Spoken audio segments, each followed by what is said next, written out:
እግዚአብሔር ብርሃኔና መድኃኒቴ ነው፣ የሚያስፈራኝ ማን ነው? እግዚአብሔር የሕይወት መታመኛዬ ነው፣ የሚያስደነግጥ የቱ ነው? ክፉዎች፣ አስጨናቂዎች፣ ጠላቶች ሥጋዬን ሊበሉ ዘንድ በቀረቡ ጊዜ እነርሱም ተሰነካክለው ወደቁ ይላል መጽሐፍ ቅዱስ። መዝሙር ዳዊት 27 ላይ እንዲህ የሚል የእግዚአብሔር ቃል አለ።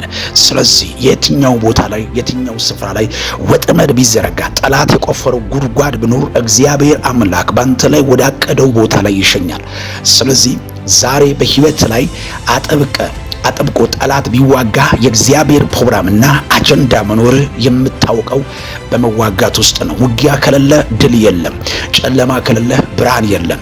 በሕይወት ላይ የሚገዳደር ለምንድን ነው ካላችሁ የእግዚአብሔር ዓላማ ሊያስጥል ነው። እግዚአብሔር ዓላማ ባንተ ውስጥ ላይ ያለውን ዓላማ ለመስጣል ጠላት ይተጋል። ሁሌ በደንብ አስቡበት። ይህንን የእግዚአብሔርን ቃል መጽሐፍ ቅዱስ ሲናገር በምዕራፍ አንደኛ ነገሥት ምዕራፍ 16 ላይ ከአፌ በቀር በእነዚህ ዓመታት ዝናብ ወይም ጠል አይሆንም አለ። ነቢዩ ኤልያስ በእነዚህ ዓመታት ከአፌ ቃል በቀር ዝናብ ወይም ጠል አይሆንም አለ። ከዛ ቀን ጀምሮ ሰማይ ተዘጋ፣ ዝናብ መዝነብ አቆመ።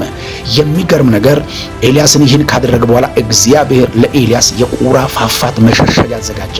የሚገርም ነገር በእነዚህ ዓመታቶች መካከል ዝናብ አልዘነበም። ምንጮችን እየጠጣ ነበር። ኤልያስን የሚመግብ ቁራ ነበረ። ቁራ ደግሞ ስግብግብ የነበረው ኤልያስን ይመግብ ነበረ። ስጋና እንጀራ ያመጣ ነበረ። ውሃው ከምንጩ ይጠጣ ነበር። ምንጩ ከደረቀ በኋላ ነቢዩ እንዳይሞት እግዚአብሔር አምላክ አንድ ሰረፍታ አዘጋጅቻለሁ አለ።